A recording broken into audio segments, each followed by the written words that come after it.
Hmm? Ah!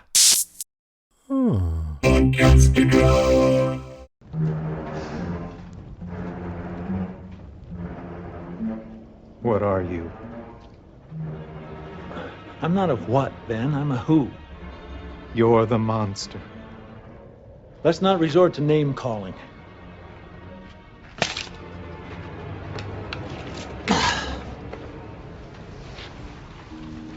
You used me.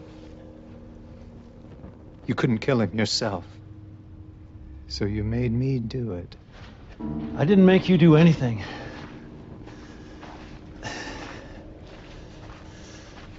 You should know.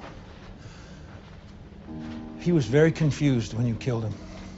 I seriously doubt that Jacob was ever confused. I'm not talking about Jacob. I'm talking about John Locke. Do you want to know what he was thinking while you choked the life out of him, Benjamin? What the last thought that ran through his head was? I don't understand. Isn't that just the saddest thing you ever heard? But it's fitting in a way. Because when John first came to the island, he was a very sad man. A victim. Shouting at the world for being told what he couldn't do, even though they were right. He was weak and pathetic and irreparably broken. But despite all that, there was something admirable about him. He was the only one of them who didn't want to leave. The only one who realized how pitiful the life he left behind actually was.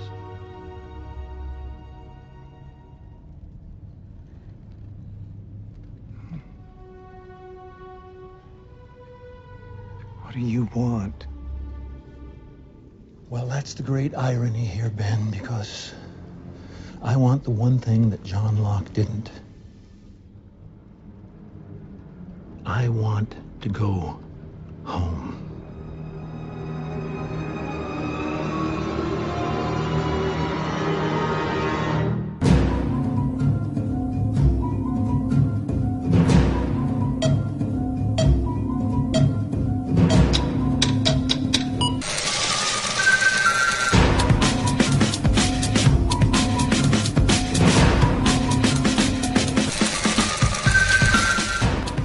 Welcome to another episode of the Revisited Podcast. I'm Ben. And I'm Kristin.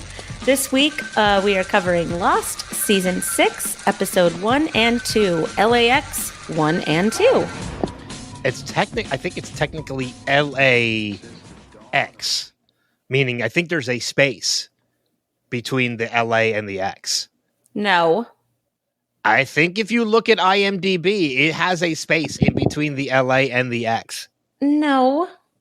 Oh, there is. Why? Yeah, I don't know. Is that a mistake? I don't know. I mean, what does the wiki say? How does the Lost wiki clarify it? Um, Because I'm looking that up now. I mean, I know we're already off track, but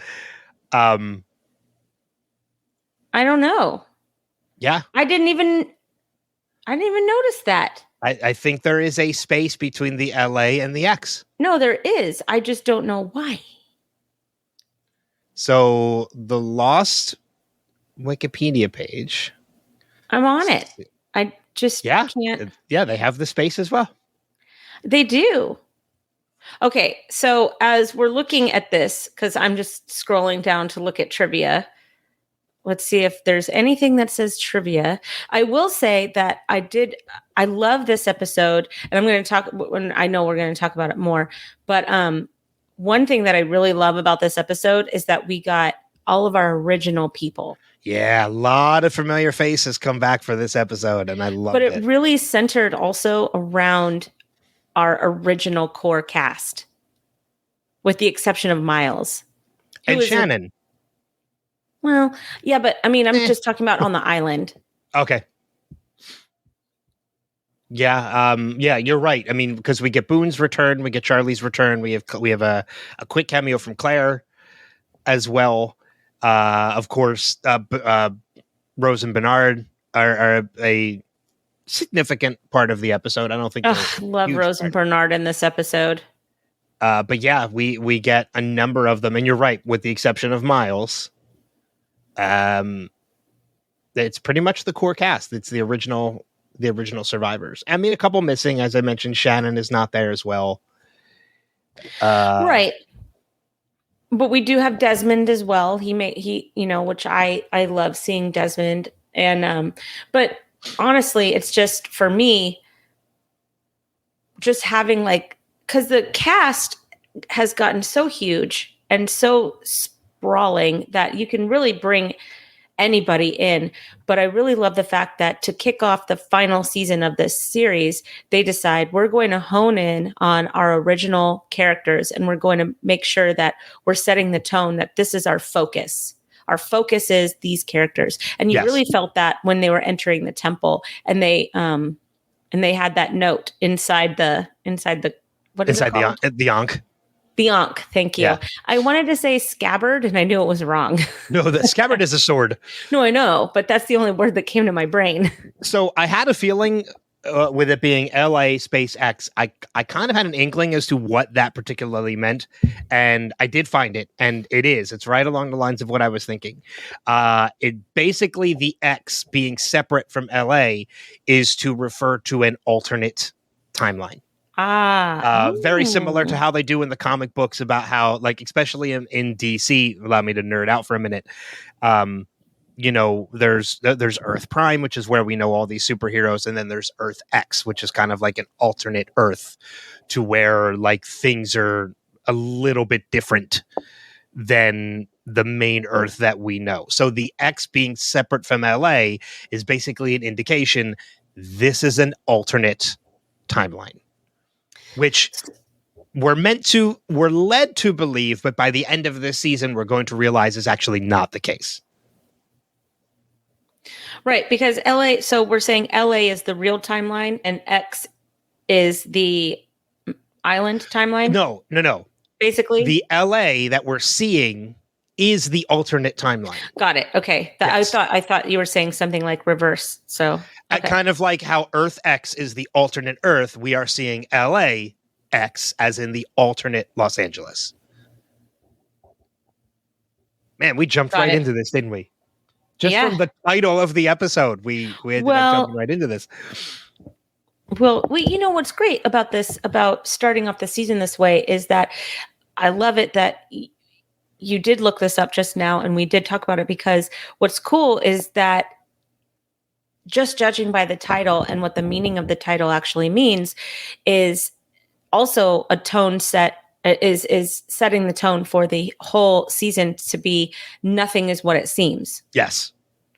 And that is really the truth. Nothing is what it seems. I mean, there are so many weird mysteries that are kind of set up throughout, peppered throughout the whole episode. So it's nice to see that even with the episode title, we have one additional mystery. Yeah. I mean, if there's something that if you want to equate it to something that more people might know, but also kind of sticking to the nerdy side of things with comics, I mentioned DC as in this is the alternate Earth. This is the alternate LA. If you want to stick to Marvel, this is What If. This is the what if the plane landed. And now we're going to see everything that would have played out in their lives had the plane actually landed in Los Angeles and not crashed on the island. Now, again, I want to preface this by saying, like we do every other episode, this is a spoiler-full podcast.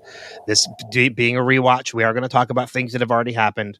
We're going to try not to dive too far ahead, especially this being the final season. I don't want to jump too many times, if at all, to the finale. Right. We're going to focus on that when we get to that. One episode at a time. We're going to try. Yeah. Yeah. I mean, for this particular season, I want to try not to jump any more than maybe 1 or 2 episodes ahead for spoilers.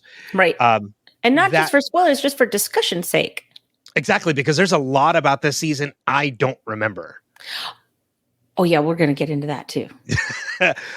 But again, that being said, as I mentioned before, we're led to believe this is an alternate Los Angeles had the plane landed, but by the end of this series, we will find out that is not the case. Mm-hmm. It is something completely different. And I think some people who hated the finale just didn't understand that. But we'll get to that. We'll get to that. We'll get to that when we get to the finale. But yeah, this is the beginning of the end of our coverage of Lost. It's kind of bittersweet.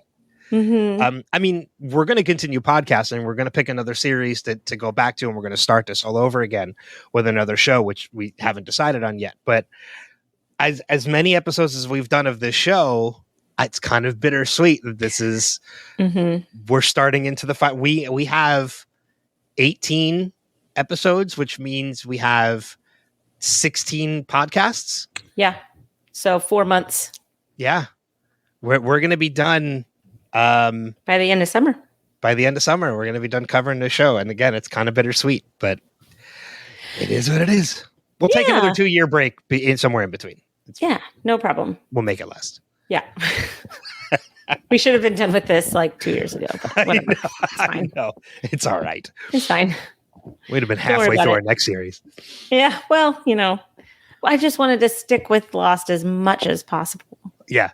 That's all right. Next series we choose, we'll go like Supernatural, which ran for like 15 seasons. Oh, okay. Yeah, perfect. And they're all like 22 episode seasons. So like that'll good. Well, then after that we should do Grey's Anatomy. I think they're up to 20 seasons. And by the time we get caught up with that, the show won't even be over. So we can just continue on with that as it goes on. They'll be into like their nighttime soap opera. And once we're done with that, we'll jump into The Simpsons and perfect. Yeah, the Family Guy, which we'll still be going. There's always Price is Right and Wheel of Fortune. Yep, perfect. Wouldn't that be interesting? And then Jeopardy, yeah. Oh, that's what I meant when I said Price is Right. I meant Jeopardy. Jeopardy, yeah. Jeopardy, please. Okay, so where do you want to start? Because I have many places that I would like to start, but I can't choose one. Oh. Let's start from the beginning. We get the very good place to start, right? We get this whole opening of we get the previously on, which leads us through everything that we got with Juliet falling down into the pit, setting off the bomb, the flash to white, which leads us into opening of Jack being on the plane, and. We are meant to, from that particular moment, we are automatically questioning, did it work? Did it work? The very first question we have as viewers watching this episode. So if you had a different question, I don't know what you were watching.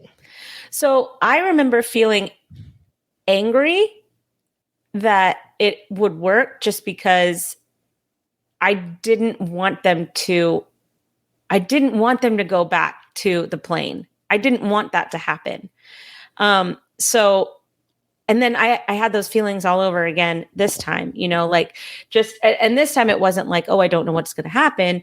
It's the fact that I'm just like, oh, this sucks so bad because nobody's life would have been better on that plane. Like even when you look at Rose and Bernard and you see how wonderful and sweet they are. And, when Bernard comes back from the bathroom, oh, okay, like the plane's not going to crash. This is for real because they were separated for so long. But there's a sadness to Rose when they're about to land the plane. And why that it's because she still has cancer and she's going to die soon. Yeah. And they both know that that's going to happen. So even Rose and Bernard, who are just like this normal, wholesome, wonderful little couple that found their retirement plan on the island, they have to go back to this terrible future for themselves. And you see that everywhere, all over the plane, that this would have been a terrible idea. Yeah, I mean, you're right. There actually is a little bit of, despair. And, depression in pretty much every character that we see. I mean, obviously we see Charlie in the bathroom, who is, because he didn't die and Jack saved his life, he is now going to be arrested for drug use and carrying drugs on the plane. We have Kate, who's still in handcuffs. We have Sawyer, who, might I add, because this is one of my notes, I just want to say, seeing Sawyer on the plane and then seeing Sawyer on the island, if that is not the reveal of who has had the biggest and starkest change in character throughout the entire past 5 seasons, I don't know what else is. Mm-hmm. They are two completely different people. Totally different. Josh Holloway, man. They could have been like the Sawyer that we saw on the plane could have been the Sawyer from the island's evil twin. Like same with Jin though. Yes. Oh yeah, Jin is big time with big Jin. Change. Yeah. Yeah. Yeah, I mean, but you're right. Like, even talking about Jin and Sun, we have Jin, who's now being taken away to be questioned about like the money that he has. We have Sun, who is, she does not have the confidence that she gains on the island because she's too timid to even speak up on Jin's behalf. Even though that right there is basically her moment to get away from Jin, which is why she was going there to begin with. Right. She doesn't capitalize upon. We have, Jack, who lost his father. And then lost his father. Well, that's what I meant. Well, yeah. Okay. Lost his father and then lost his father. But on the other hand, Hurley feels like he's the luckiest person in the world. How crazy was it to see his old hair? Old hair. Yeah. I was just looking at it going, oh man, I forgot his hair was that short for a while. So we have Hurley, who feels like he's the luckiest man in the world and nothing bad will ever happen to him. So his life is definitely better. We also have John Locke, who, while still paralyzed, actually got to go on the walkabout that he didn't get to go on. Did he? You think he was lying to Boone? Yes. Okay. All right, fair enough. That's definitely a possibility. But here's the thing I did make a note of. Because if he had, I'm sorry. If he had gone on the walkabout, he wouldn't be on that plane ride. He'd still be on the walkabout. Okay, that's a good point. That's a really good point that I did not think about. Yeah, you're right. Because the timing wouldn't have matched up. He wouldn't have been on the plane. But although this is something else that might be a counterpoint to that. So we're talking about like how we see Jack on the plane. We're wondering, did it work? And then they hit that bit of turbulence and we're like, okay, this shit's about to happen again. It's just going to repeat itself. They get through the turbulence. Bernard returns and we're like, okay, you're questioning again. Did this actually work? They got now we're in uncharted territory. We're in uncharted territory. Right. And you're wondering, what happened? Until Desmond sits down next to Jack. Desmond was never on that plane to begin with. That's true. Why was he on that plane? Desmond was already on the island at that point to begin with. He was already in the hatch. And Hurley said nothing bad ever happens to him, which means that he wasn't cursed by the numbers. But then why was he in Sydney? He was, I mean, remember the phone. So the phone conversation he's having when he's at the cab station, he is talking about Outback, the restaurant. Aha. Okay. So now we have just alternate lives. It's not even an alternate timeline. It's alternate lives, but Jack's is the same. Jack's is pretty much the same. John Locke's is pretty much the same. Charlie's is the same. Rose and Bernard is the same. The differences that we have are... And Shannon's not on the plane. Shannon's not on the plane, but I think we find out that's because, and again, this might be a spoiler, this might not be, but we're going to find out about it anyway. I think we find out that's because he decided to leave her behind. To actually not bring her home. Which is what we all wanted to happen from the beginning. But a lot of this can be equated to, okay, did it work? Mm-hmm. If it worked, it means the hatch was never built, which means there's no reason for Desmond to be there. So he could potentially be on the plane. It also means the numbers were not there, which were what cursed Hurley. So without the numbers as the serial number on the hatch, Hurley doesn't play them in the lottery. But how did he still win the lottery? He still could have played those numbers. They just weren't cursed numbers now. But also, one of the most defining parts of his backstory was when that back deck broke. And him saying nothing bad ever happens to him implies that he never stepped onto that back deck and it broke. Yeah. Do you know what I mean? Yeah. So that raises so many questions. Why is it that Kate's story is the same? Jack's story is the same. Charlie's story is the same. Rose and Bernard's story is the same. Jack's story, Sawyer's story is the same. Wow, I couldn't get Sawyer's story out. Do we really know if Sawyer's story is the same yet or not? We really haven't seen much of Sawyer yet, other than being on the plane. Well, in the elevator, he recognized that there was a situation going on with Kate, and he covered for her. Well, that's just because that's the old Sawyer.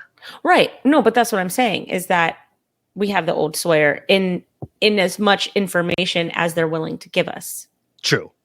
Right? I mean, if I'm wrong, tell me, because I know. You're absolutely right. Like I said, these two guys could be evil twin. He could be the evil twin of the Sawyer we know now. Crazy change. But Jin and Sun's story hasn't really changed. No, because wouldn't she have already left? No, because they're still going through customs. I'm sorry. Keep going. Yeah, it's not until they actually get to the after through There's all supposed of to be that. a baggage, I think. Yeah, that's usually. I think that was her opportunity that she was planning on leaving. Right. But I think because of this situation, we see that, like I said, maybe she feels like she can't do it. So it's a different story. The other person who we haven't mentioned yet when it comes to all of this on the plane is Saeed. Who does step up. He kicks the door open for Jack to get in there to Charlie. He's there to help Charlie, or there to help Jack with Charlie. But we also see, as he's looking through his passport, the picture of Nadia. Which is why he's there. Which is why he initially was going there to begin with. Mm-hmm. Or is it? He was going to go find her. Okay, so then, so Saeed's story really hasn't changed either, as far as we know. Yeah. So you're right. Some of them have, and some of them haven't. Was it Arlo? What was his name? We saw him again. Oh, Ernst. Ernst. That's what it is. I saw when he looked over his shoulder at the passport or whatever, and Saeed's kind of looking at him. I'm like, oh my gosh, I forgot this is like 2007, which is only like 6 years post 9/11. And so... Well, we saw two characters like that. We saw Ernst this time, who, when he's talking to Hurley, tell them, like, just do it in the Australian accent. I'm like, Jesus, you're annoying. He was the worst. But we also saw Frogert. Yeah. So we saw Ernst, we saw Frogert, but another character has returned in this episode too, both in the present and both in the alternate and in the reality. And for the life of me, I can't remember her name. The flight attendant. Yeah. Who we find out is still another survivor. She has been alive this entire time. And she chose the good side. She chose the good place to go where she could be protected. Well, I also think too, I think we're going to find this out in the next episode. She is not the only one. The children she was protecting are also at the temple. I think they're the two kids that actually bring them the food in this episode. Cindy, that's Cindy, the flight attendant. That's it. One other one that we don't see, but we hear is the pilot. Who, for the life of me, I can't remember his name, but he's like Favreau's or J.J. Abrams, like golden boy. He's in everything J.J. Abrams does. It's going to bother me until I look it up. But he was the pilot in the first episode, and Greg Grunberg, that's it. And he's also the voice of the pilot on the plane in this episode. Right. Coming over the loudspeaker. And what's cool is that we have Frank Lapidus in this episode in the other timeline. So we have both pilots, so to speak. Yeah. present and accounted for. Well, I mean, that also brings up a very interesting point as well, is when you look at all these stories that are the same and that are different, there are a couple things that are still the same. The pilot is one of them. Because remember, initially Lapidus was supposed to be the pilot of that plane, Right. but in the alternate timeline, he is still not the pilot of that plane. Interesting. That would have been interesting if we heard his voice. Right? Yeah. If we heard Lapidus's voice instead of that pilot, it would have been an interesting little twist on things, on how things are actually very different. So, yeah, there's a lot of things to look at and to kind of analyze just from the plane ride, right? And also when they're at the airport. I loved also the effect that Jack and Locke had over each other in the missing baggage scene. I thought that was to me that was a what could have been of these two men. Absolutely. You know what I mean? And with Locke, he didn't seem so angry. You know, I mean, when you look at Locke from in the season 1 in the pilot or any of his flashbacks, his backstory, he's so angry. He's always angry. But he wasn't angry in this episode. Did you notice that? Well, see, I think a lot of that actually comes down to what we were talking about before, in that I do firmly believe he actually, in this alternate LA, he did go on that walkabout. On the wiki, it says that he never went. Even in the alternate. It says deceptions and cons as one of the themes. Well, that doesn't necessarily mean it's that moment that's a deception or a con. Yeah, but there's enough of other deceptions and cons in the episode. I think we're gonna find out, because you're right. The Locke of the we'll say LA Prime, going with timelines. He's very angry, but it's because he's constantly being told of things that he cannot do. And I think there's not a lot of that in this alternate Locke, which is one of the reasons why he's not as angry, because he's getting to do the things. He's not being told that. So he went on that walkabout. And if I remember, again, there's a lot of things about this season I don't remember. I think his injury comes from something completely different in this alternate timeline as well. I don't think it's his father pushing him out the window. That'll be interesting to know. Because I do remember his wife is alive. Katie Seagal. Katie Seagal's character, he's with her in this alternate timeline. Helen. That's it. Yeah. Because one of the things I forgot about until I saw it, and then all of a sudden it clicked and I remembered a bunch of other stuff, was that interaction with Jack and Locke, and how Jack is the one that tells him nothing is unfixable. Nothing's irreversible. Nothing's irreversible. Yeah. And I love it that, it was that Jack got comfort for not having his father's body from Locke. And Locke got maybe a little bit of hope from Jack for his present situation. So each hated about the other, man of science, man of faith, in the extreme situation of a plane crash, they appreciated about each other in this alternate reality, this alternate timeline, which I thought was a really nice little juxtaposition there. I also like the fact, too, that when Jack tells John Locke, nothing is irreversible, in the back of my mind, I'm thinking, except the roles you're playing in this particular instance. Yeah. And the roles that Terry O'Quinn is playing in this episode. Yeah. Exactly. Which I do look forward to talking about that, because that was my first note. There's something that clicks for me that I don't think ever clicked in previous rewatches of this episode. Well, go for it. Yeah, because we've talked a lot about the plane and the differences between the two. Well, we could keep going too. I'm sure we missed a lot, but that's fine. So something that clicks with me in this episode that I don't think ever really truly clicked before, even though we've talked about it, we've mentioned it, we've said multiple times, the old John is dead. This is not John. This is the man in black in the form of John. There's a particular scene with John and with the man in black and Ben where they're talking, and it really clicked with me, truly, looking at Terry Quinn's face, which that conversation is incredibly done, is shot incredibly well, with the stepping into the light to speak and then stepping back into the darkness. There's that huge contrast throughout that entire conversation. Mm-hmm. And it's during that conversation that it really clicked with me. I'm like, yeah, John Locke is dead. This, like, I can't believe I never really thought about it, because I think a part of me always still believed this was John because you're staring at John's face. Right. But I'm like, yeah, one of my favorite characters is gone.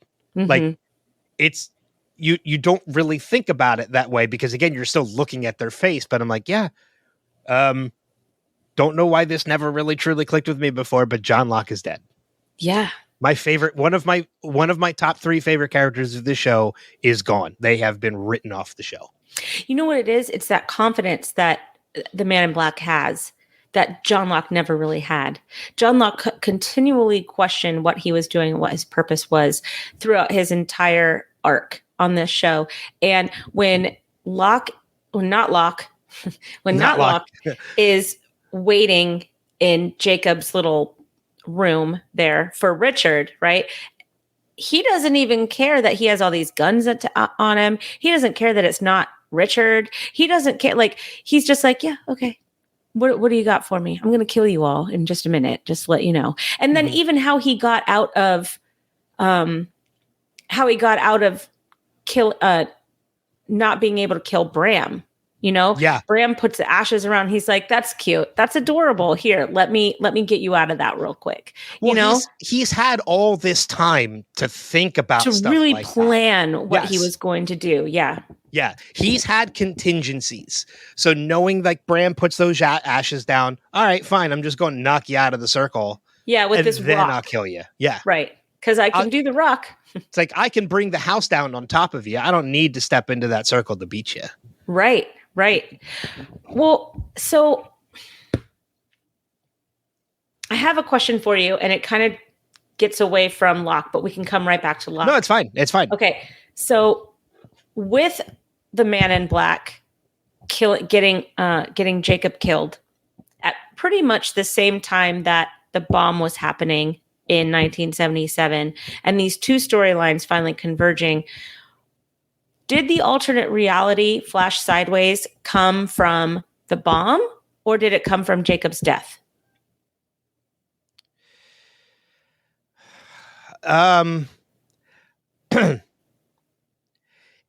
Watching this for the first time, I would think you're meant to assume that this comes from the bomb.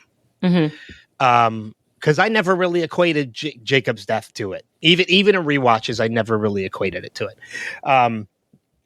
Again, you're going to find out by the end, neither is the case. Mm-hmm. But in a first time viewing, I would say more lean towards the bomb, because again, even in rewatches, I never equated Jacob's death to the alternate timeline.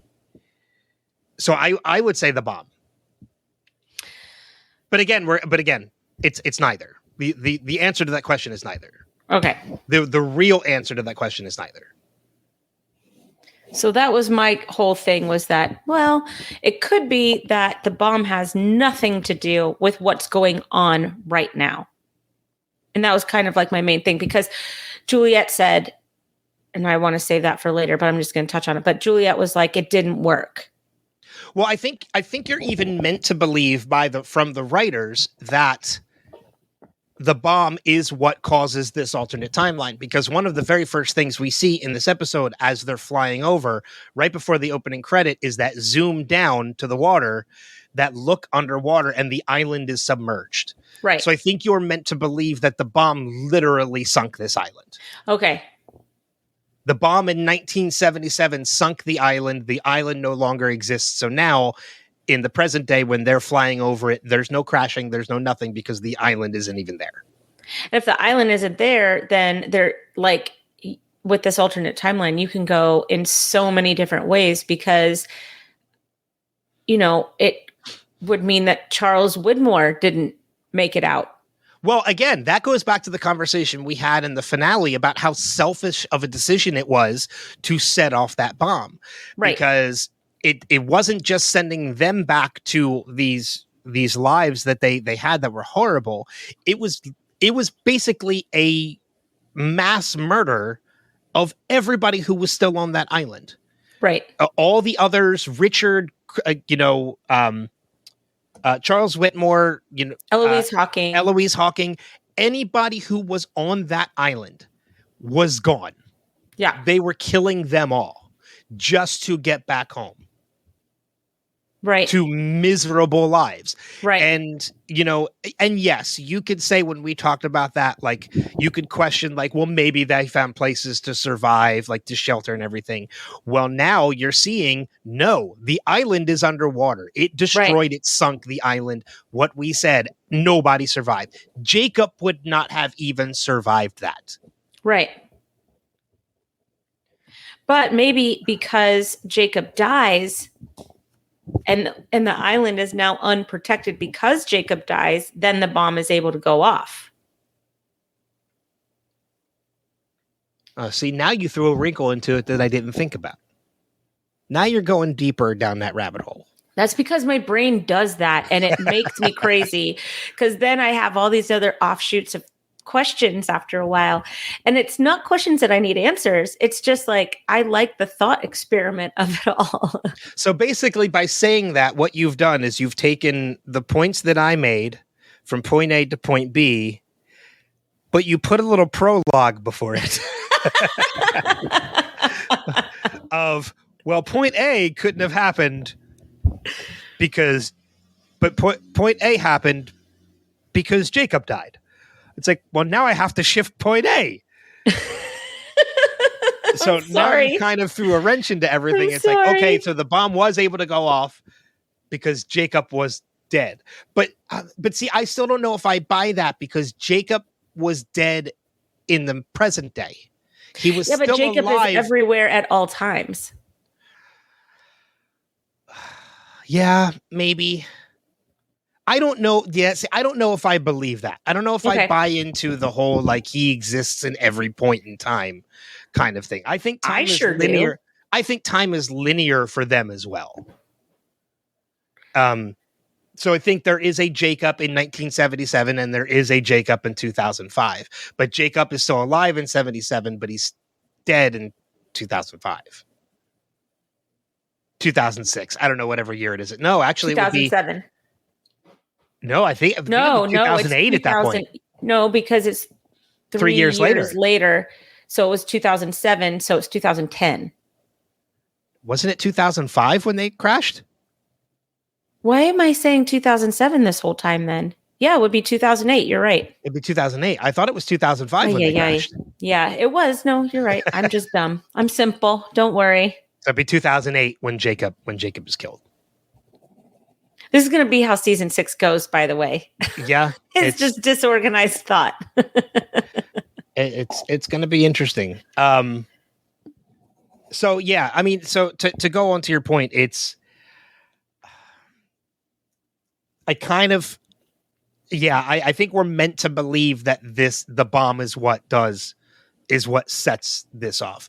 But you did mention the thing that kind of what we now know means, if that makes any sense. Yeah, sure. I'm with you.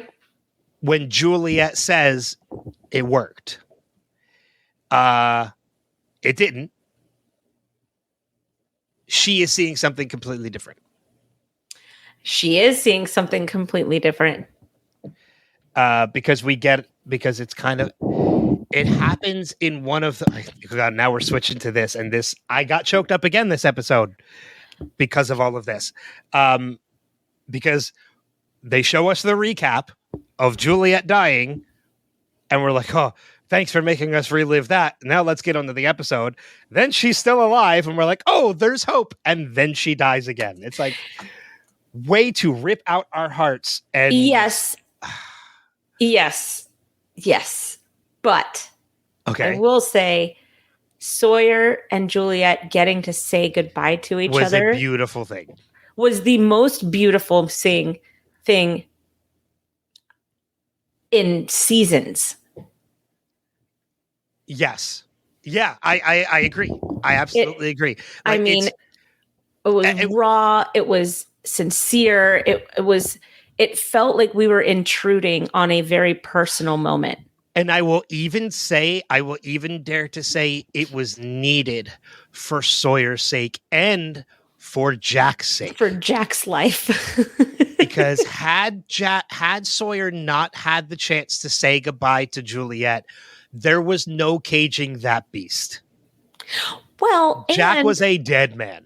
Well, and what's interesting to me is that Jack didn't set the bomb off. Juliet did. No, but he set the plan in motion. Of course. Yes. But Juliet's the one that set off the bomb, and she told that to Sawyer. And him being like, why?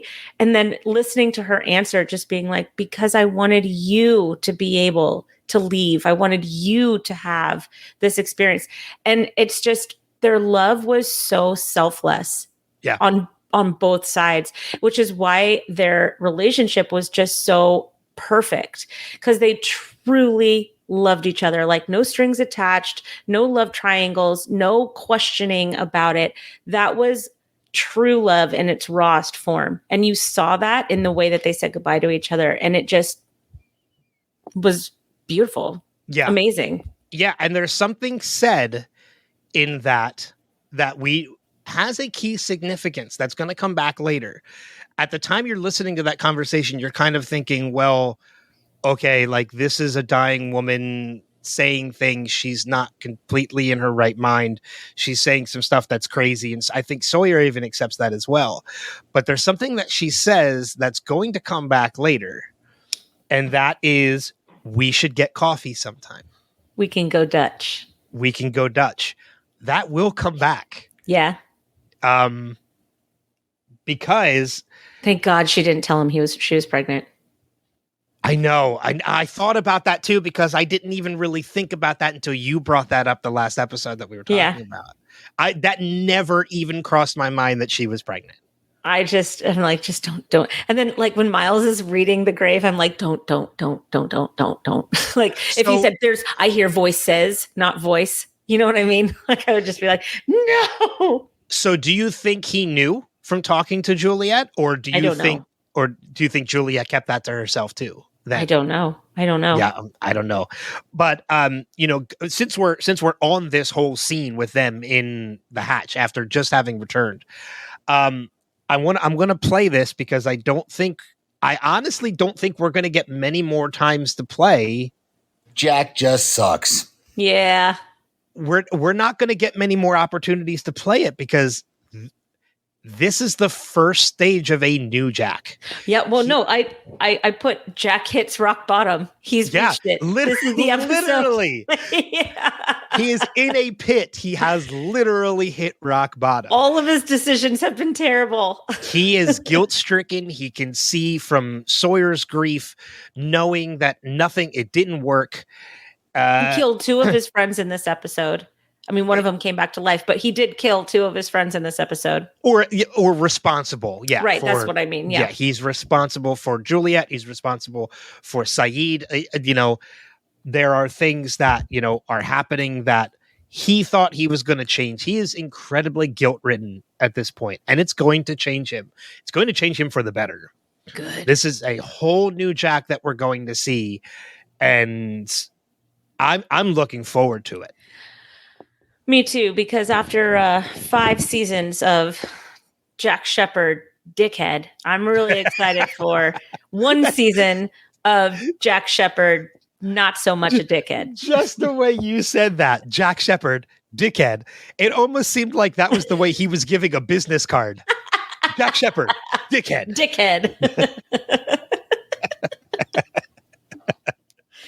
Dear God, he's just what an insufferable fool the entire time.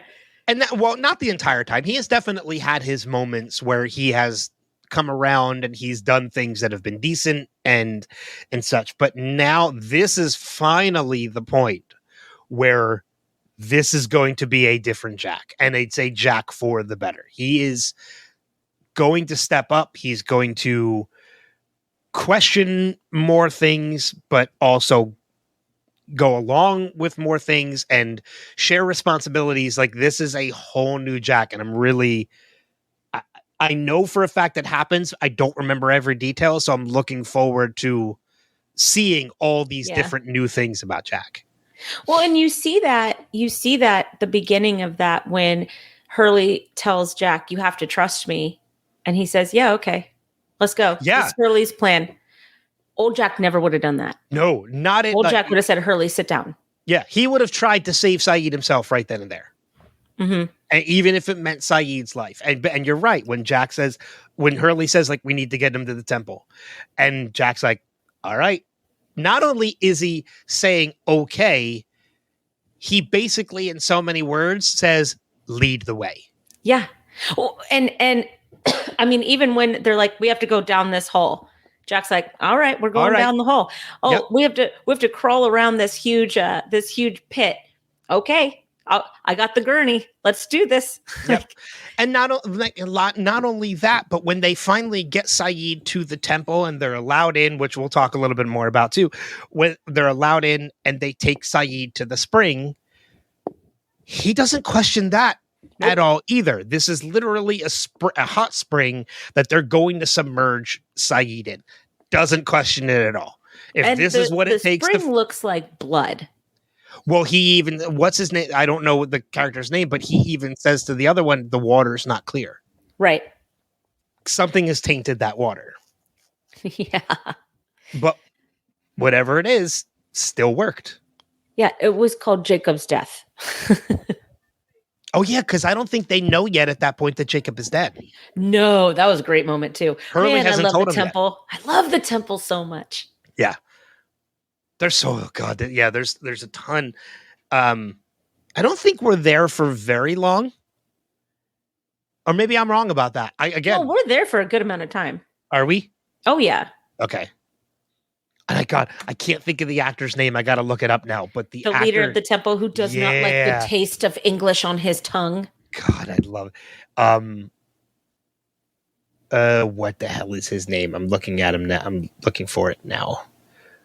I don't think he's named yet.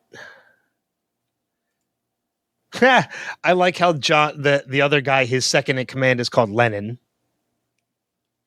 As in John Lennon? Because he looks like John Lennon. Yes, he does. He looks like he came directly from 1977 with them. Maybe he is John Lennon. Ooh, no, he's not. I didn't see Yoko there. That's true. So Lennon is listed. Bram is listed. Cindy. Edward Mars. Who? No, that's the agent. Dogen. That's his name. Haruyuki Sanda, who is. I love that actor. So do I. He's in. Not to get too far off topic, but Bullet Train is a fun ass movie. Yes, and he's in that as well. But yeah, he's been in a ton of stuff. Is he in the John Wick movies? Yes, he is in the John Wick movies. Okay. Yes, he was he was in John Wick 4. Never seen it. I have not seen 3 or 4. Oh, then how do you know he's in the John Wick movies? Because I think he's in the trailer. Oh, okay. I think I remember seeing him either in a movie or in a trailer for a movie. Okay, yeah. So he's in it. Yeah. Okay, good. Yeah, don't tell me anything about his character. I haven't seen it yet. No problem. Thank you for telling me. Yeah. So that actually hits streaming. That actually hits streaming next week, so I'm really excited to watch it. Yes. Yeah. He's actually, what I love about Dogen, and I love knowing his name now, because I didn't look. What I love about Dogen is that he's just so, like, he's looking at when they're quote unquote killing Saeed. He's, they're going by this, what do you call him? Hourglass. He's going by the sand in the hourglass. And who was it Jack that attacked him? Oh, yeah. Stop. I couldn't remember who it was. And, he obviously studies Aikido because Aikido is all about defensive movement. And he was just so nonchalant about it. He's like, oh, get out of my way. Yeah. Like, doesn't even break a sweat. Like doesn't even batting take a his fly. eyes. Yeah, it doesn't even take his eyes off of the hourglass. He's like, get like get away. Yeah, he's literally like batting a fly away with Jack's attack. And which says something, because we have seen in many moments Jack can hold his own. Jack held his own against like 3 or 4 of those guys. Yeah. Not moments before. Yeah. So for this dude to just kind of like brush him off, it's like, yeah, you don't want to fuck with this guy. Yeah, his hair didn't even move. He's just like, okay. But what's interesting about that spring too, since I love the fact that our conversations have kind of like matured into, now we're just kind of going with the flow. We're not going particular bullet points, because I love that about no. And for anybody that's been listening regularly, expect this to happen for all of season 6, because that's the only way to discuss season. Yeah, it really is. Just go with whatever comes up next. Like whatever pitch you get thrown, just swing at it and whack-a-mole with our thoughts. Yeah, that's a better analogy. Is you don't know what's going to pop up next. Just bop it as it comes up. What's interesting about that spring too is, you mentioned how, Saeed definitely does die. Like he is dead at that point. But something revives him. Like he definitely comes back. And whatever it is they were hoping that spring to do, it wasn't for him to come back, because they were just as surprised to see Saeed pop up and say like, what's happening. They were just as surprised as Jack and Kate were. So I watched this episode last night, and for some reason I didn't get the timeline down. Did Saeed lived after they realized that Jacob had died, right? Saeed lived. Saeed woke up at the end of the episode, right? Yeah, it was the last moment of the episode. They find out Jacob died before Saeed is revived. And they hit off their firework and they did all the other stuff. And that's a great sequence, by the way, when they realized that Jacob was dead. Oh, because it sets them into panic mode. Right. But I loved it because Hurley's like, oh, you guys didn't know that? Interesting. Well, because again, like setting them off into the mode that they're in, like barricading all the doors, everything, and even Hurley saying like, oh, I guess we're not leaving this place. And Lennon, this isn't to keep you in. This is to keep him out. They know what Jacob's death means. Right. It's like they've been waiting for it. They've been preparing for it. Yeah. But it's so funny to me because they're all, like anybody that you meet, the others, what do you call them? The hostiles, the Dharma, the temple people, anybody that isn't a plane crash survivor, they're all waiting on this Jacob and Smoke Monster showdown. Just in different ways. They all know about it. Well, maybe not the Dharma Initiative. I don't think the Dharma Initiative knew anything about it. They knew about the Black Smoke Monster because obviously they had the pylon set up to keep him out. Right. It's very curious to me, like, and this is something that's never explored. So this is just something that can kind of be pondered on, is how they even knew about the Black Smoke Monster to begin with. We kind of figured that the Dharma Initiative arrived sometime in the 60s. So sometimes between the time they got there in the 70s, they had to have encountered it and figured out that those pylons stopped it. Right. But it's never explored. So it's not anything worth really questioning over. Right. Well, and it's also not productive to the overall story, which is probably why it's not explored. Yeah, exactly. Yeah. That it's something again that can just kind of be brushed off. Right. It's not something we need the answer to in order to feel satisfaction from the series. Right. I keep wondering. I don't like the season finale because I'm still questioning why they built the pylons. That's so stupid. I can see somebody saying that. Oh, I'm sure there are people out there that they're looking for any excuse to hate on the finale. Why did they build the pylons? Shut up. Well, anybody that has whatever. I'm not going to go down that road. So let's go back. Let's go back to Saeed's death for a second. Okay. So he dies in tainted water, but he still revives. Do you have any thoughts onto like what happened there? I don't as of yet, because there's a lot about that I don't remember. Mhm. I'm pretty sure we find out why the water is tainted. I had such a clear memory of that water clearing up after this. For some reason, I think I have a memory of that water being clear again too, but I don't remember. You mean Why after? or how or when? Yeah. Yeah. And because I remembered it, I could have sworn that the water was going to clear up after Saeed was put in the water. Like when he died, the water would be cleared, but that didn't happen. So I was like, oh, I got that wrong. I wonder when it clears up. Like that was my exact thought process when rewatching the episode last night. So I'm not really sure when it clears up, but I'm glad that you also have a memory of it, which means that it must have cleared up. I think I have a memory of that water clearing up. Yeah, I just don't remember when it happens. It's also very curious to me, too, is that when Dogan puts his hand in the water, I don't believe it heals. No, it doesn't. That's why he knows that it's not ready. But yet, why did they still go through with it with Saeed? I mean, Lennon does tell them, like, this is risky, meaning this might not work. And it doesn't. Something revives Saeed. Now, the question is it the water that revives Saeed, or did something else revive Saeed? I honestly do not remember. Well, and then we have to also remember that Ben probably went through this process as well. This is probably what healed Ben. Yeah. So it'd be interesting to know what. Actually, I don't even think it's probably. This is what healed Ben. But what was that set of circumstances like? Did he go into mucky water? Did he go into clear water? Is that why he able to live, or did he die first and then live at the same time? Like, what was that process like? And was it similar to Saeed's? Is Saeed going to be different now? Is he going to be like not Saeed, but like a totally different, like all the good parts or bad parts picked out of him? Because I honestly can't remember. Yeah, again, I don't remember it either. And the difference is, when Richard takes Ben and he tells him, like, well, he's never going to be the same again. He's basically going to become one of us from this. Right. I'm assuming the water was clear at that point. So okay. it was cleansing.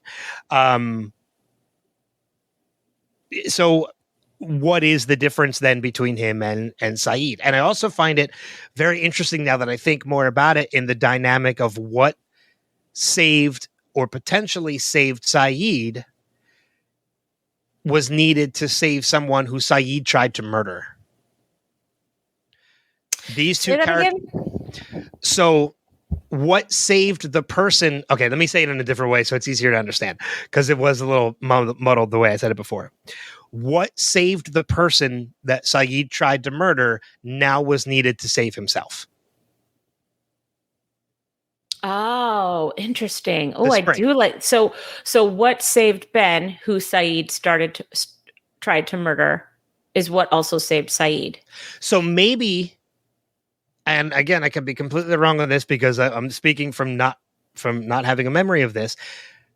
They are genuinely surprised that the water is not clear when they go into it and they see it. This is the first time they're seeing that the water isn't cleared. The question now is the water that way because Jacob is dead, or is the water that way because Saeed is the one that is about to need it? Because the water could be that way. Maybe there's a connection now between the water tying Ben and Saeed together, in that the impurities that were removed from Ben are now going to be imbued in Saeed. And that is where the different color water comes from. Because this is a magic spring. So, well, right. But I mean, Jacob is the magic of the island, the good magic, the light magic of the island. So maybe because the light magic is now gone, maybe all that's left is that darker spring. I think that definitely makes more sense than what I said, and that is more likely than what I said. I was just throwing a secondary theory. No. I'm trying to. I didn't realize that I said something different than you did. You're you're like, that's better. That's not what I said, but that's better. I'm like, that is what you said? I was connecting. No, I connected Saeed and Ben through the water. Right. You're connecting Jacob, but I did mention Jacob. I said, did the water change color because Saeed is the one that needs it, or because Jacob is dead? Right. So I think Jacob being dead is the more likely explanation as to why the water changed. Because you're right, he was the light of the island, and the light has been extinguished. Which is good, but Ben wasn't saved from the Jacob spring, and he didn't come out, like this all wonderful human. He came out a pretty terrible dude. So I don't know. I don't know what that means. Because Ben's a liar, a manipulator, a murderer. So I agree with you. I don't think the spring is what made Ben that way. That they said he was going to be different. They said he was going to be different. He was going to be one of us, meaning a protector of the island. I think because he was healed by the island, he felt he had the need to protect it now like everybody else. I don't think that's what made him manipulative and evil. I think that was just in his nature. I don't know. He was a pretty sweet kid. He genuinely just wanted to help Saeed. Yeah. It could have just been to the extreme, though. I don't know. I mean, there's definitely ways to look at it. I think, to me, the way I look at it is in like the island healed him. It made him part of the island, meaning he felt the need to protect it. And then he kind of went a little extremist on that mission and became manipulative in order to achieve what he needed to achieve. Okay. I don't think, my opinion is the spring didn't make him that way. Okay, that's fair. He just kind of had that deep inside of him, and a tortured childhood could do that. Right. Yeah. Abusive childhood. Yeah. Absolutely. Yeah, you're right. So you're definitely right. I'm not right or wrong. It's just the way I see it. No. I mean, I'm just saying that you're right in what you're saying. Okay. Gotcha. Let's talk about Ben, unless you have more on the spring and Saeed. No, the only other thing I really want to talk about is Hurley. So let's go with what you're saying. Okay, so yeah, because I have Ben and I have Hurley, so those are pretty much what we have left. For this. I want to talk about Ben because that scene with Ben and the Man in Black in there before Bram comes in, there's so much packed into this scene in particular with Ben. First off, we get what we knew already, but we're getting for the first time as a first-time viewer, the reveal, Man in Black is the Black Smoke Monster. It's a huge moment. Yes. I mean, because we see Bram shoot the Man in Black. We find out he's bulletproof because the bullet just bounced right off him. Hides behind that pillar. They go behind the pillar and he's gone. And what comes in next is the Black Smoke Monster. Comes in, wreaks havoc, kills everybody, knocks Bram out of the circle, kills Bram, throws him onto a branch and a log him and impales him. And he says to Ben, "I'm sorry you had to see me that way." Mm-hmm. Huge fucking reveal for that moment, which is kind of lost on us a little bit because we already knew. But as a first-time viewer, that's huge. It is. It's great. It's huge. Yeah. And the look, even before that, even before we get to that, the look on Ben's face when he goes out to get Richard and Richard throws him to the ground in front of John Locke's body. That is, I think, the purest look of what the hell is going on we have ever seen Ben have. Well, he's completely out of his depth at this point because now, I mean, he's so confused. And he's been told to kill Jacob, who he was sworn to protect this entire time. Like, poor Ben. Ben's having a rough time of it right now. He even says at that point, like, you wanted me to kill Jacob because you couldn't do it yourself. The master manipulator has realized at that point he has been manipulated. Well, a lot of that has to do with the fact that he thought that he was dealing with Locke, who is easy to manipulate. And he comes to the realization that he is also easy to manipulate. Going back to that theme of the whole season, which is nothing is what it seems. Mm-hmm. And again, like very similarly to how this season is going to show us a completely different Jack, if I remember, I think we get a completely different Ben. Oh, Ben's off his game. And this is a Ben that, like, I have already loved Ben to begin with. He is, again, I've said this numerous times, he's my favorite character of the series. This is a Ben that I love because he tries. This is a Ben that is going to try and make up for past mistakes. He's going to try to redeem. Well, it's about time. Right? This is a Ben who's looking for redemption this season because he's been manipulated. He killed the person, like you said, he was sworn to protect. Yeah. Because he was manipulated to do it. So this is a Ben that is going to be seeking redemption. He's going to do everything he can to get it. And it also leads to a beautiful moment in the series finale that I will not mention, but is one of my favorite moments of the finale. I know what you're talking about too. Yeah. It's one of my favorite moments of the finale. And this is the start of everything that leads to that moment. And talking about it. I was already excited to get into season 6. But just this conversation about all of these things that are coming, that the stuff we remember and the stuff we don't, I can't wait to dive into this season. I think one of the best parts about this season is that, or about this episode, is that it's action packed and there's a lot of story, but it's still a setup episode. Oh yeah, this sets up a lot. But it's great because a lot of shows, especially nowadays, their setup episodes are such a slow burn that it's just kind of like, okay, well, now we've got everything set up. Thanks. But this is so action packed that you're watching an entire story unfold while pieces are still getting put in place. And that's what's really neat to me. Yeah. So let's go to Hurley because Hurley is amazing. Hurley is amazing in this. Everybody loves Hurley. Oh my gosh, he's so great in this episode.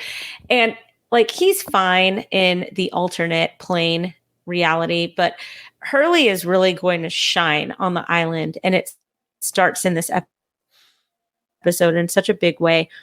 You know, his conversation with Jacob at the very beginning of the episode, I love that he's just never surprised to see dead people anymore. He's like, oh, okay, you're dead. Cool. Like, let's keep talking. But he's like, okay, so I gave you that guitar case. You got to bring that guitar case. You got to take him to the temple. The temple's going to be able to fix it, blah, blah, blah. And so Hurley's just like, okay, I guess that's what I'm doing. But there's this resolve in him.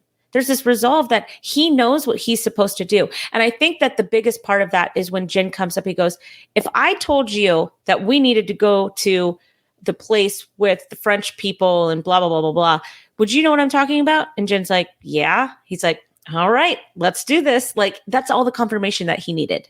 Yeah. Now, I want to pose a question to you because this is something that I thought about watching this episode as well. We talked about when we were covering the season finale of last season, we talked about all the moments where Jacob went to visit everybody at some point in their lives and how Hurley's happens after they're already off the island. And Hurley's is different because Jacob actually introduces himself, or makes him not introduces himself because he doesn't know he's Jacob. Right. He just knows that he's this guy, but he makes himself known like, I'm connected to the island. You need to get back to the island, all this stuff. Do you think Jacob did that intentionally so that he was able to visit Hurley after he died? Oh, probably. Well, I mean, so you think that Jacob knew all of this was going to happen? I think, which is probably why he didn't fight his death. Yeah, I think that's the case. I think that in Jacob's mind, he believed there's a potential chance my life is coming to an end relatively soon because of everything that is happening. So I should establish a connection with somebody so that I can continue to speak after I'm gone. Yeah, but then he would have had to show up in Hurley's life at another time as well. Because not showing up in Hurley's life until the absolute last minute, that doesn't make any sense because Hurley was always a candidate. Okay, that's a good point. Yeah, that's a proper point. Okay. But I don't know. I mean, maybe he did show up in Hurley's life at one point. So do you think you think it's just a coincidence then that Jacob decided to, after he died, I can go talk to Hurley? Maybe it's a contingency plan. That's what I mean. I think it might have been a contingency plan. Just in case everything went wrong. Not that he knew everything was going to go wrong, but maybe it was like, just in case he couldn't lead his candidates to the temple, that was the way to get them there. Just in case he needed a way to get them to the temple in a different way. Yeah. And Hurley was a good catalyst for that. I know we've mentioned this before, but one of the things that really just comes to mind now, and I don't know why, but I absolutely love this thought, is that by the end of this year, and we've already talked about this, so even though this is a series finale thing, I'll still mention it because we've already talked about it, how Hurley does end up becoming the ultimate guardian of the island in the end. I love the fact now, and I don't know why I didn't think about this before, that Jacob can be his mentor. Oh, yeah, because he sees dead people. Because he can still talk to Jacob even though Jacob is dead. Yeah, that's great. Jacob could be a mentor to Hurley when it comes to... Don't know why I never thought of it before. I literally just thought about it, and it actually brought a smile to my face. So with that in mind, what if all the dead people that Hurley's been seeing has been manifestations of Jacob over time? I think we've kind of already discovered that that's been the case. Or no, actually, I don't know, because I don't think Charlie was. I think he was legitimately talking to Charlie. Or it was Jacob talking to him as Charlie. I mean, we've seen the Man in Black take all sorts of different forms. Why can't Jacob? Yeah, that's true. Because Jacob can leave the island. Mm-hmm. The Man in Black is the one that can't.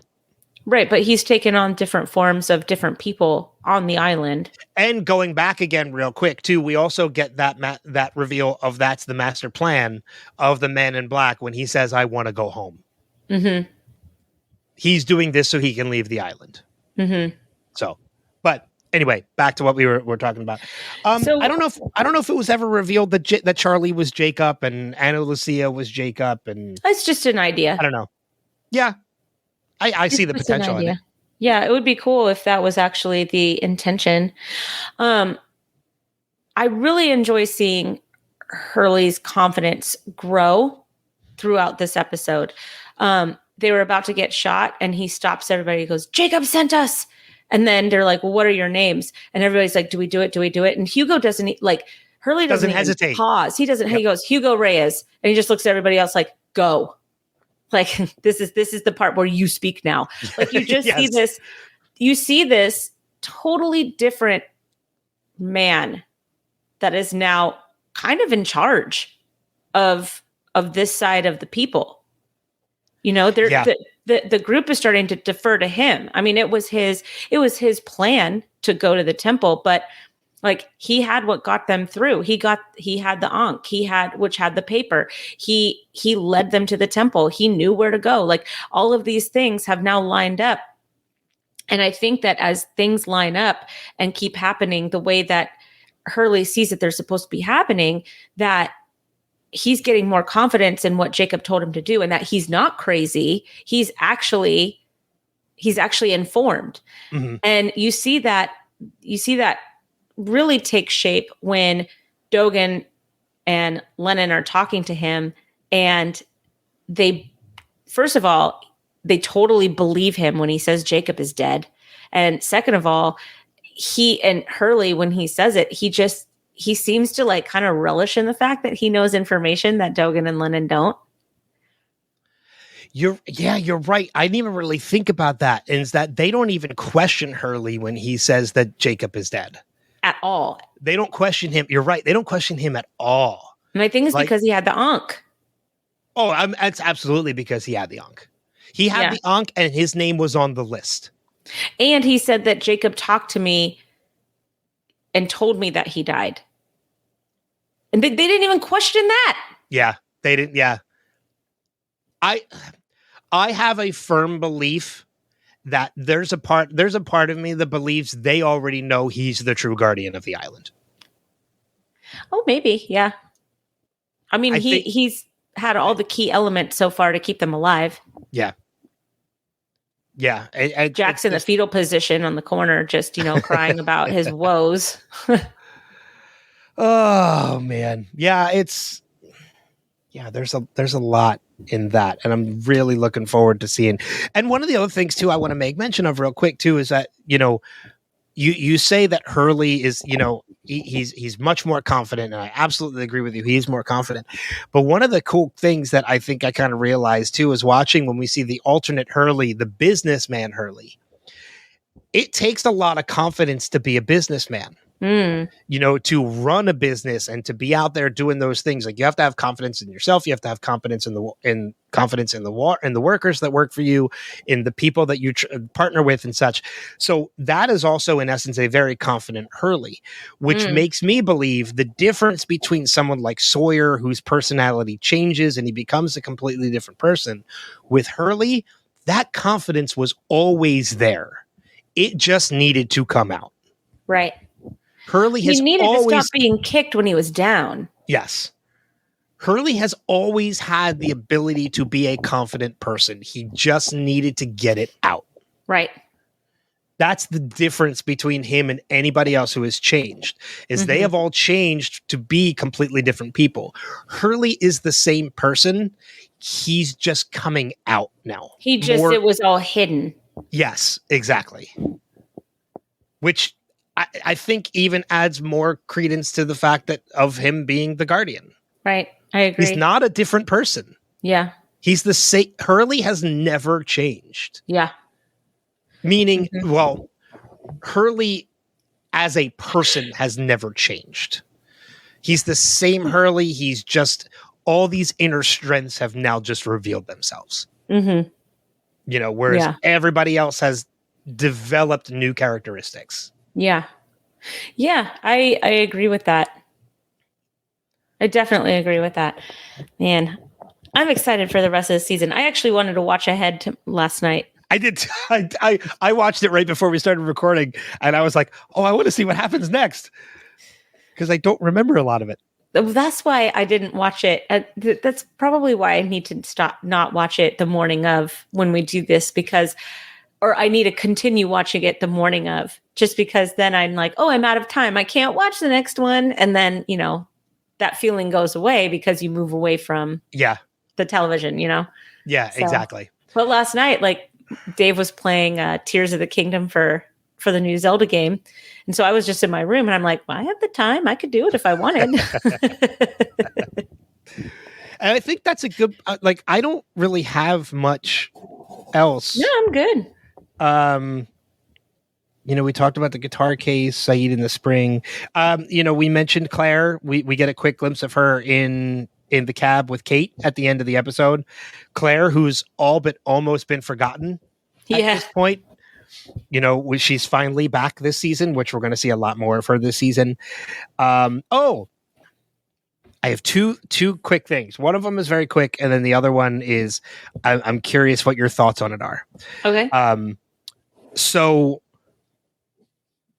I found it very interesting that when they went back to 2008 to the present day, the van went with them. I don't know how that happened. Maybe because that's a plot hole. Maybe because they were leaning against it. It went with them. Maybe because they were in it. Maybe. Yeah. Saeed was in it, wasn't he? Well, because remember when they were jumping through time and they were in the canoes went with them. Okay, so they had to have been touching it. So maybe they were touching the van, so the Okay. van traveled with them. That's good that we fixed that because that would have bugged me. Yeah, fix that plot hole. Yep. So the other thing that I found very interesting, and so in the very beginning of the episode, when we flash to modern times again, when we flash to the present day, and Kate is in the tree, she has that ear issue where she can't really hear. I loved that effect. And Miles says, "Are your ears ringing?" That's not ear ringing. Ear ringing is when you actually hear a ringing in your ear. Right. This was when you are on an airplane and your ears haven't popped.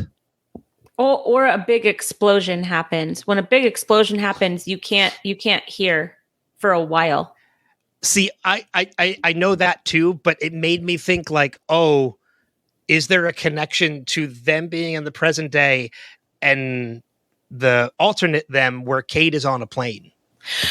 No, I don't think so. Only because I did notice, and I'm glad that you brought this up. I did notice that Jin was like, we went through time. And Hurley's like, what? How do you know? And he's like, because I've jumped through time. And exactly what just happened, the flash of light, the ringing in my ears, the headache, that's all when we would flash through time. Yeah. So and Hurley's the one person that didn't experience that because when he was on the plane, he was wearing the blindfold. Oh, that's true. Yep. He was asleep. He put well, I don't think he was asleep. I think he just pulled the blindfold over it so that he didn't see anything. Right. Hurley is the one person who's never seen it. Yeah, because they all went, well, especially, I mean, Jin and Sawyer and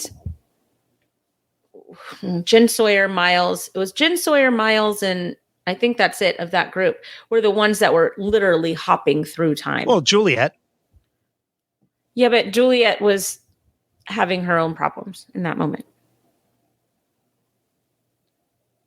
No, she was with them, wasn't she? She was. What I'm saying is she probably didn't experience all the time jump stuff because she was too busy dying.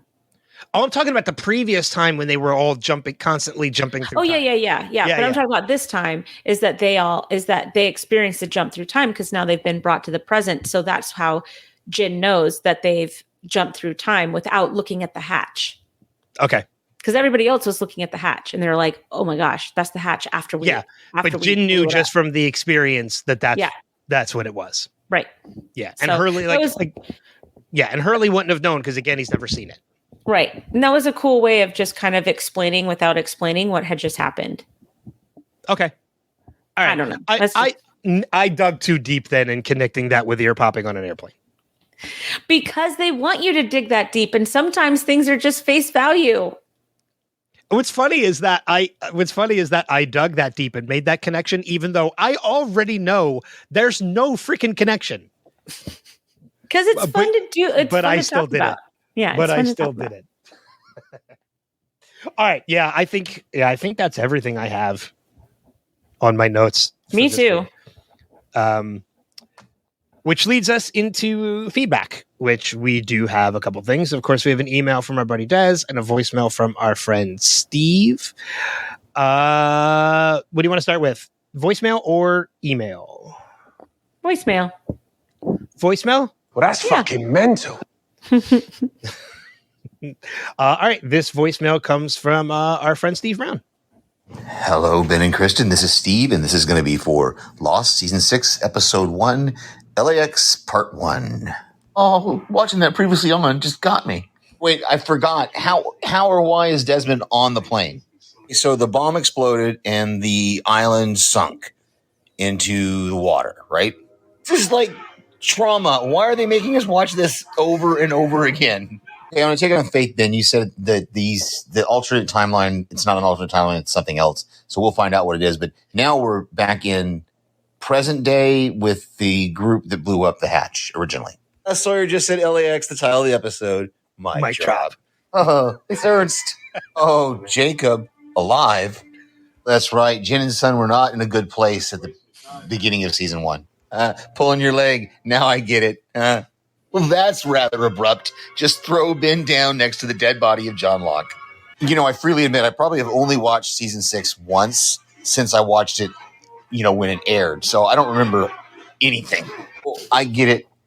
Jacob is dead, and that's why Hurley can now talk to him. Oh, we gotta watch Charlie die again, too? Come on, Lost. Okay, he's alive. Oh, she opened her eyes. Oh, here comes the smoke monster. Oh, we gonna see her die again? Oh, that is a scary look in Sawyer's eyes. You did this. Right, and John's got to wait for them to bring the wheelchair for him. Oh, that went by much quicker than I remembered. So, on to part 2. Seriously, how many times do we have to watch this with Juliet hitting the bomb? Probably should have skipped this intro because I really don't need to watch it. When we're finally going to get to find out what's in the guitar case. Nah, guitar, man. Oh, Sawyer just asked Miles to hang back. I bet he's going to use his power to find out what Juliet's message was. Oh, so everybody got knocked out by whoever these people are. These are the Temple people, right? Yeah. I just saw Emily DeRaven's name in the credits. Has it been in the credits before, or is this just her return? A 341. It would take too long to explain. His message was, it worked. So I'm right. It worked. So they lost Jack's father's body. Oh, my goodness. Oh, a giant onk inside the guitar case. And, of course, Sun's got to keep up the act that she doesn't know English. Okay, wait. If the waters didn't heal this one guy's hand, how do they think it's going to heal Saeed? Uh-oh. If Saeed is dead, then that means trouble, right? Hey, is that Frogert? Just told Kate to get in line. Oh, it's Claire in the back of the cab. Aw. Oh, and that's right. Claire should be pregnant now, right? She hasn't actually had the baby yet. Sideways flash. That's quick, Hurley. He picked up on the fact that you're not translating anything that we say, so obviously he understands English.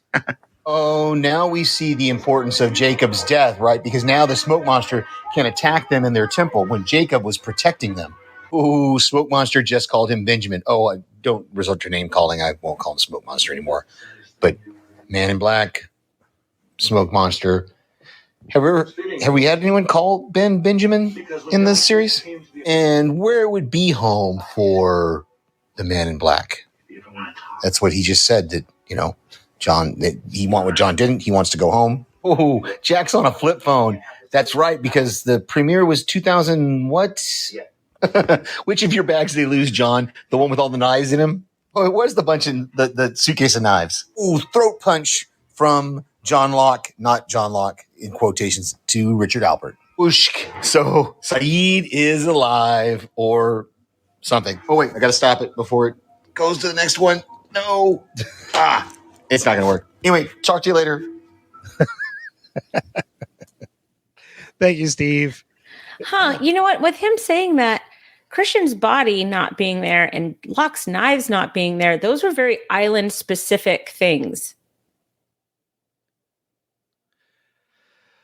Yeah. I don't know what that means, but because the island, like, without the knives, they never would have gotten as far as they went with hunting and doing stuff that they needed to do. And without Christian, Man in Black wouldn't have had a body to cohabitate for a little bit. Those are just necessary pieces of the island story that are now missing from the alternate universe story. And there may be no significance at all to it other than it just connects the two island survivors in this moment. But I don't know. That was just interesting. Yeah, that is interesting to think about. I never really put the thought behind that either. So, but thanks, Steve, for your voicemail feedback. As always, mic drop. That's so cute. All right, I have Dez's email. So this is from Dez, our buddy Dez, as Ben likes to say. So here we are at the beginning of the last season of Lost, 18 episodes. That should give us just enough time to finish the rewatch in time for the 20-year anniversary of the premiere, September 22nd, 2024. I know you guys can do it. You're a dick.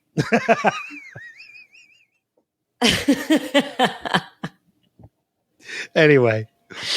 Moving on. Anyway, Damon and Carlton did everything they could to mess with us this episode. They start us off with what seems to be a world where the island sank after our crew set off a bomb in 1977. We see most of the people we should expect to see on the plane, except no Shannon, and somehow Desmond is there. I love that Boone tells John that if the plane goes down, he's following him. In the real world, the plane went down, he followed John, who sent him into another plane, which also went down, killing Boone. They also gave us the reveal that Juliet had actually survived the incident, a fact I seem to forget every time I watch this show. Me too. We have to watch Sawyer grieve, then we realize she's alive, and then we have to go through it all again when she finally fades away. It makes the finale hit that much harder when you realize her confusing conversation with Sawyer about going Dutch for coffee is the same one they have in The Flash Sideways. Spoiler. Yeah, we do get a little bit of happiness in this episode. We get to see Rose and Bernard cuddling and happy. We get to see Hurley seemingly at peace and happy without the shadow of the numbers over him. We also get to see that the Dharma Shark one more time. Also, they should have given Frogurt and Arzt their own webisode series. That would have been awesome. Ben has so many oh shit moments in this episode, but my favorite is when Richard throws him down next to Locke's corpse. Of course, Richard gets his own when John tells him it's good to see him out of those chains. I forgot about that line. Yeah, that's cool. Before I go, two things about last episode. We talked about the numbers and the candidates and how Kate's number wasn't one of the numbers. Her number was 51. None of us mentioned that's 15 backwards. Oh, Son of a bitch. Good call. We also talked about how Jacob met some of them as children, some before and after the crash. I was thinking, how do we know those were the only times he dropped in on them? Who's to say Jacob didn't visit them over and over again just to make sure things went the right way? Just a thought. Looking forward to the next episode when things start to unravel a little and we realize the Sideways isn't exactly what we thought. Love you guys. Desmond out. That's a good point. I mean, we kind of touched on that a little bit with Hurley, is that maybe that wasn't the only time he went to visit Hurley. Yeah. Jacob could have visited Hurley at other times as well. It's nice to know that our resident Lost fanatic in Des also had the same thoughts. Yeah. 51 is 15 backwards. Lee, I can't believe we missed that. I missed that as well. Me. Yep. I can't remember this or not about Des. I can't remember if he's a fan of the finale or if he's not. I think he's a fan of the finale. I could be wrong. Des, let us know. Yeah. Because if he's not, maybe we'll have to have him on with our other guest for the finale. Yeah, that should be fun. Because I know he is a fan of the finale. So, but we'll see. But thank you guys both for the feedback. And of course, we encourage you guys to leave us feedback on any episodes, past, present, or future of the series. Easiest way to do that is just go to our website, revisitedpod.com. There you can find links on where to listen, where to subscribe, where to watch the videos, and of course, how to leave us feedback in either an email or a voicemail. Recommendations for the week. I think it's my week. I don't know. I have one. I have a recommendation of something not to do. Okay, why don't you do that, and then I'll give my recommendation of something to check out. Okay. Unless you're about to say a particular movie not to see. Yeah. No! Don't do that. Because I loved that movie, and I know you didn't. Okay. Speak your piece. Here's what I'm going to say, okay? It's about Guardians of the Galaxy 3. I went to go see it with my family the other day. It's a very, very, very good movie. But if you have any problems at all with the mistreatment of animals, such as I do, I have that. I can't handle that. I cannot handle that. Don't see the movie. I almost walked out several times in the movie. It goes on for way too long. It's entirely too much. At one point, it just seems gratuitous to me. And I just, if you are like me in any way, just skip it. Or wait for it to come out on theater and you can fast forward stuff you don't want to see. I honest to God feel traumatized from this movie. Like, it's 2 days later and I'm still thinking about it with tears in my eyes. I did not enjoy it at all, but that's just my opinion. All right, you go. And on that point, I think it's even though we don't agree in our enjoyment of the movie, I think that is a fair point to make, because it is a good warning, because there are people out there that are like that can't take animal cruelty. They're just very sensitive to it. And without knowing that going into it, it can be traumatizing. So I think even the point that you make is still a good point to get out there for people to know before going in to see this movie. Excuse me. Know ahead of time that there are elements of animal cruelty done for the sake of telling a tragic backstory. However, it could have been cut in half, the amount of time that they spent. If they had just cut it in half, it would have been tolerable. But you were speaking, sorry. No, I just, like I said, I think it's a good warning for people to know that ahead of time going into it, that if you are sensitive to that, just be very warned that this could be triggering. So that's all. My recommendation for the week for something to actually check out. I actually had the opportunity to see this a couple weeks ago. Apple TV Plus actually sent me an advanced screener copy of it, and I was under review embargo, so I wasn't allowed to talk about my thoughts on the film, and they never gave me a date for when it was lifted, so I didn't know when I could talk about it. But it has officially released, so now I can. There is an amazing biographical documentary that just released on Michael J. Fox called Still. Oh yeah. It's called Still, a Michael J. Fox movie. It's an hour and a half long. It's available on Apple TV Plus. It is fantastic. I may be a little biased because I have massive respect for Michael J. Fox. I'm a huge fan, and I have been for a very long time. And I'm so excited that I actually finally get to meet him in less than a month. I'm so stoked about it. You have no idea. I'm excited for you. And I might potentially work with him and share the stage with him, which is also amazing. Yes. But I'll at least get the opportunity to meet him. So I'm incredibly thrilled by that. It's absolutely like a career highlight for me at getting to meet him at this show that I'm going to be working. That's awesome. Anyway, it's a fantastic documentary. It's told from his perspective. He's the one sharing the stories about himself, his background, movie roles, the MS diagnosis that he's been living with since a very early age. And just seeing this incredible documentary about this guy who has basically been fighting his entire life to still be here. Yeah. It's so inspiring. It's so emotional, and it's a fantastic documentary. I don't think anybody from that company is listening, but if anybody from Apple TV is listening, thank you for sending me that screener of it.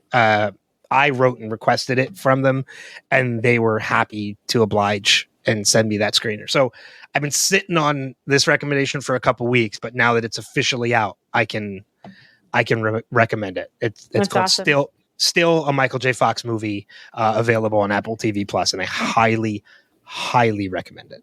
I saw the preview for that or the trailer for that, and it looked fantastic. I got choked up at the trailer. Yeah. I mean, it looks like it looks like it's going to be fantastic. So it's good that it actually is fantastic. Yeah. Most things that Apple does great. Yeah. I mean, I'm not thrilled with a lot of their technology, but, their entertainment is great. And by the way, still, the Michael J. Fox movie is at a 98% on Rotten Tomatoes right now. Michael J. Fox is kind of like a national treasure of ours. So and you know what? It's something I knew ahead of time, not to get dark. It's something I already knew in my heart, and the movie made me realize it even more. Much like Robin Williams, I am going to be devastated when he is no longer part of this world. Because in addition to Back to the Future, which anybody who knows me personally knows, that is my holy trilogy. So many other projects that he's been a part of that I absolutely love and adore. And he's Michael Keaton. Yeah. No, not Michael Keaton. Alex Keaton. Alex Keaton. Yeah. Thank you. Yeah, Alex Keaton. I don't know what happened there. Michael Keaton was Batman. Which, let's get that straight right now. By the way, on that note, I am not a fan of the DC movies. With the exception of the first Wonder Woman, the first Shazam, and the Suicide Squad, not Suicide Squad, the Suicide Squad.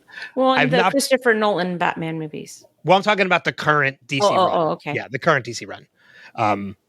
Those are completely separate.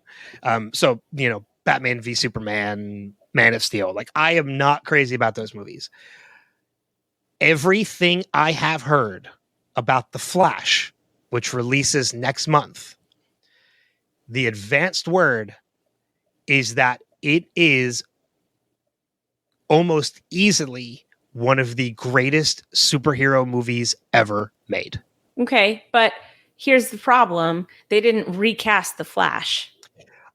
I get that, and I'm with you on that, because I was never crazy about Ezra Miller as the Flash. They say the movie is so good, they completely understand why they didn't, because his performance is outstanding. Okay, but so as long as you're a good actor, it doesn't matter what kind of a sickening, kidnapping, pedophile bullshit person you are. I get the point. I get it. I'm just saying what I've heard. And you can't keep him and then say, "Oh, I'm sorry, Johnny Depp. You may have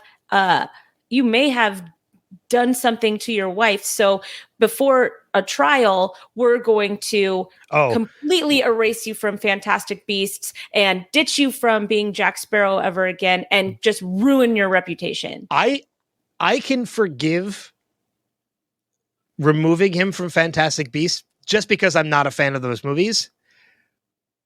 But him never playing Jack Sparrow again pisses me off. Well, I love Fantastic Beasts, and I actually do think that. But I actually do think that the replacement for him in the third movie was actually an upgrade. Mads Mikkelsen. He should have been that. That should have been his role from the very beginning. But aside from that, I hate hypocrisy more than I hate anything else in my life. And the fact that Ezra Miller is still able to make these huge movies that are giving him huge paychecks and huge recognition, and we're not discussing what's going on with him outside of his career as a public figure for children. I have a problem with that. I get it. I totally get it. And the only reason I brought up The Flash was because Michael Keaton returns as Batman. I know he returns, and I'm so conflicted because I do want to see that movie, but fuck, I hate Ezra Miller. And Ezra Miller is in the Fantastic Beasts movie, and they didn't even remove him from that. Oh my gosh, I'm getting angry. Okay. Woosah.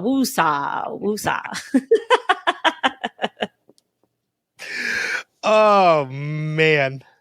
Every time I see his face, I just want to punch it. Okay, I'm done. I'm sorry. He does have if I want to be appropriate, they do have a very punchable face. Yes, they do. And I don't want to say like that in a snarky way, as in like I'm against pronouns. I mean, I'm saying that in a snarky way because of him. Because of him. I have absolutely them. I just did it. Just to make it clear, I have no issue with pronouns. I have many people that go by they, them in my life that I absolutely love. I just said it's snarky because of Ezra Miller. Because Ezra Miller is the worst.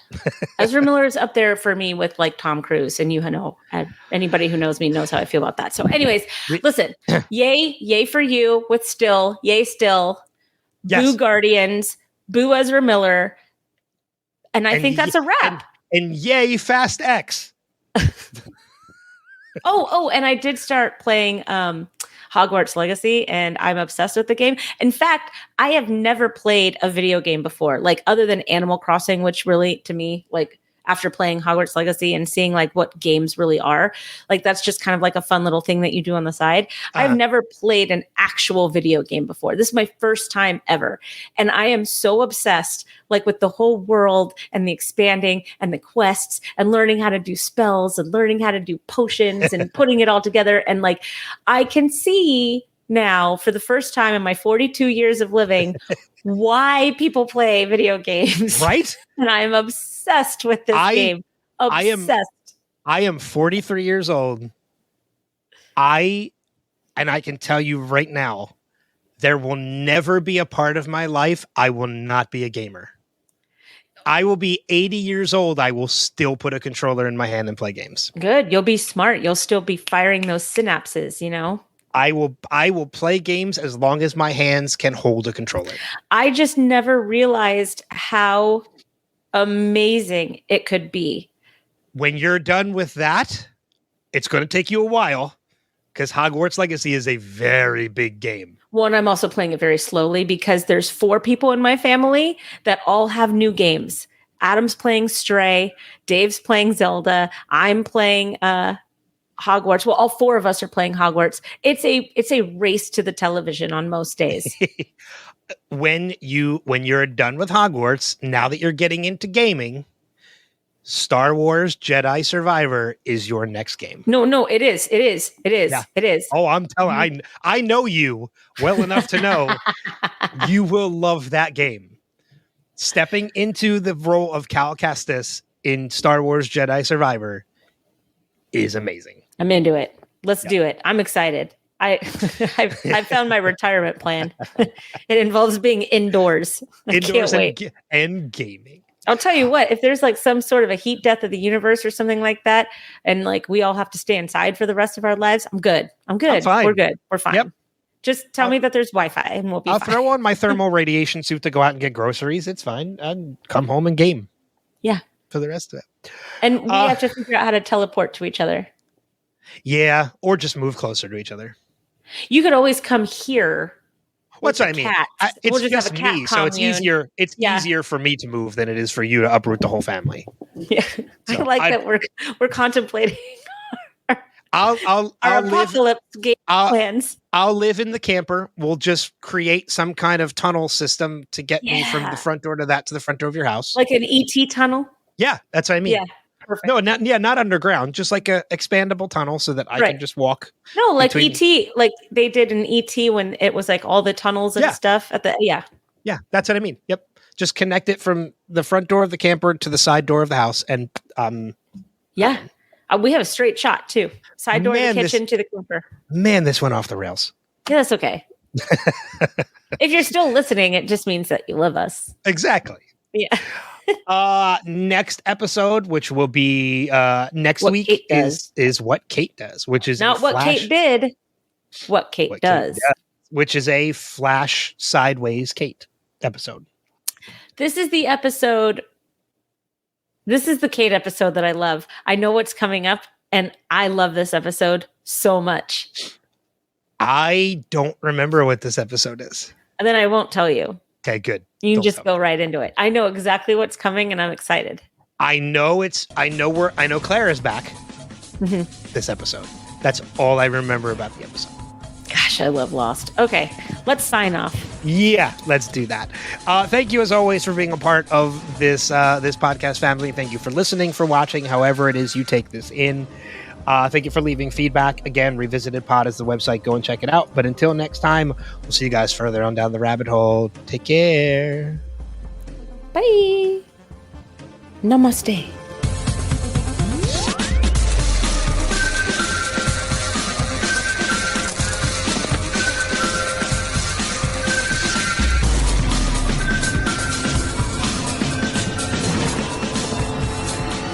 We have to go back, Kate. We have to go back!